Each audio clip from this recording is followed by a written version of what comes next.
हम गीता मल्लिक अहाँ सब गोटे प्रणाम करै छी। हम आइ एकटा अहाँ सबके भजन गीत सुनाबै छी। आशा करै छी नीक लागत, सुनियो। सुनिकऽ वीडियोके लाइक कमेंट कऽ देब, चैनलके सब्सक्राइब सेहो कऽ देबै। हे रघुबर तोहरे करन मात जय राजा दशरथ परनमा। हे रघुबर तोहरे करन मात जय राजा दशरथ परनमा। राम तो रहे हमरे अखिया के पुतली, राम तो रहे हमरे अखिया के पुतली। लक्ष्मण दोनों नयन मात जय राजा दशरथ परनमा। हे रघुबर तोरे करन मात जय राजा दशरथ परनमा। सीता तो रहे हमरे हथवा के करछुल, सीता तो रहे हमरे हथवा के करछुल। केना बनई है भोजन मात जय राजा दशरथ परनमा।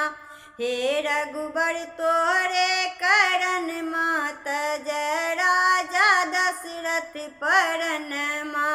जाई के पहुँचे हो चित्रकूट में, जाई के पहुँचे हो चित्रकूट में। ओहू न मिले ठिकन मात जय राजा दशरथ परनमा। हे रघुबर तोरे करन मात जय राजा दशरथ परनमा। जाई के पहुँचे हो पंचवटी में, जाई के पहुँचे हो पंचवटी में।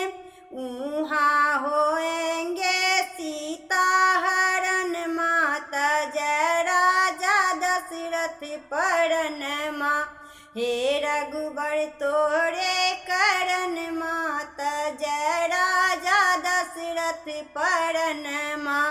हे रघुबर तोरे करन मात जय राजा दशरथ परनमा।